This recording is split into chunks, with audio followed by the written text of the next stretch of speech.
Hey everyone, wanted to follow up from this last Sunday's sermon on immigration. Wrapped up our series on the More Than Issues series, really trying to think again about these hot button topics, but think about them from the angle that we're talking about people.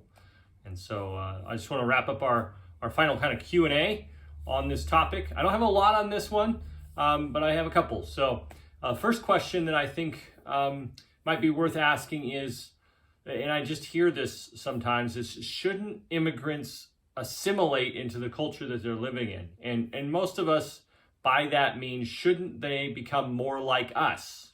We're thinking of immigrants in our country here. We're not thinking of immigrants in, Chile, or we're not thinking about immigrants in Germany. We're thinking about immigrants here. We want them to conform to our ways. And I think it's worth just thinking about why we want that. Why do we want that? Why do we want people who immigrate to our country to assimilate our ways? And I think we feel a strong sense of being right about this, but I think still sometimes our heart behind it is more selfish. It's more our convenience. It's more a pride in the way we do things. That we do things the right way, and therefore they should do it our way. And when they do it a different way, it's inconvenient for us. And so even if there's a sense in which that's true in some ways, is immigrants generally need to assimilate in certain ways in order to navigate paperwork and bureaucracy and just life, right? So that is an important thing, but often our take on it and our angle, I think, comes from a kind of prideful, selfish heart. So just, that might not be you, maybe that's not you, but just watch yourself on that. What is your motive behind that? Is it love for them?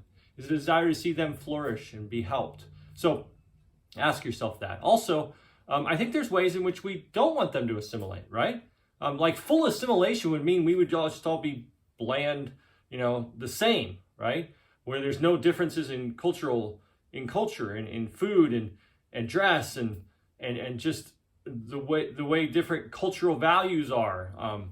We'd miss all of that, right? And so you want them to retain their culture in some parts, at least. We're all thankful for that and the diversity and the beauty of that in so many places. I also think just biblically, it's interesting, the Jews were not to assimilate completely. They were to stay different, and they did. And you see, as they came back from exile, they retained their identity as a culture and a nation, even after being in exile. So I don't think that gives us a right or wrong, but it's an interesting example. So that's one question. Another one is, what should we be thinking about the laws in our land? Again, I mentioned on Sunday, we got these federal laws, we got state laws, city laws, county laws, I don't know, whatever, right? And they're all convoluted. And I think almost everybody would agree, on whatever side you are, that there's a need for immigration reform, like things need to change, right? So, but how, right? And as a Christian, are there things that I should promote as I have opportunity as far as immigration laws? And I just want to say, I don't think there's a lot we can stand on. We can kind of make some connections, but there's no straight line to, this is exactly what we should do. On the one hand, I think a lot of people think, hey, as Christians, we're to be known for our compassion and love. And it seems like just opening our doors and welcoming and providing for, that would be the way of the Christian. But then, others of us would say, well, wait a minute, that's not necessarily the government's job to just provide everything for people. And government needs to watch out for and love and do good for their own citizens as well, and probably first, right? That's their responsibility. So just being compassionate, it sounds compassionate, but is it for everyone? And is that the government's responsibility on all those? So those are some interesting questions to think about. And I don't necessarily have answers to them. I think we should keep all of that in mind, though, as we want to see legislation that is good for our country and for immigrants. So it's interesting. You could take into account some of the Old Testament laws, where Israel was to look out for, not oppress, and to find ways to provide for or allow the immigrants to provide for themselves. So we could take those into account. We're not Israel. We're not a theocracy. We can't just directly apply those laws, but there may be principles that would transfer over to to laws that we could make? I don't know. It'd be interesting to consider. You could also think of the idea that in, I think it's First Peter 2, Peter speaks of the government being there to reward those who do good. And so I wonder if in our immigration laws there could be some way of rewarding those who seek to enter legally with documentation, right? And part of that, I would think, would have to do with making it a little easier.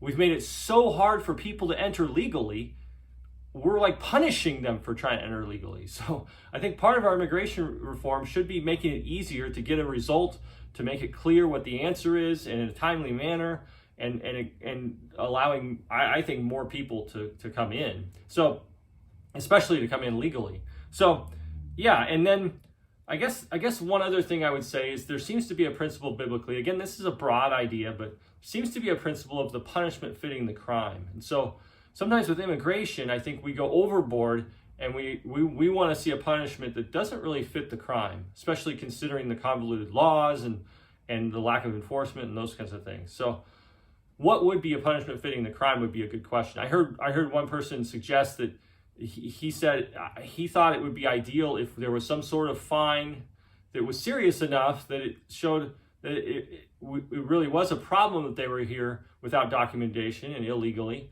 but that was doable, and then providing a path for, okay, here's how you do it legally, and providing a path for people to come in, right? So those are some thoughts on that.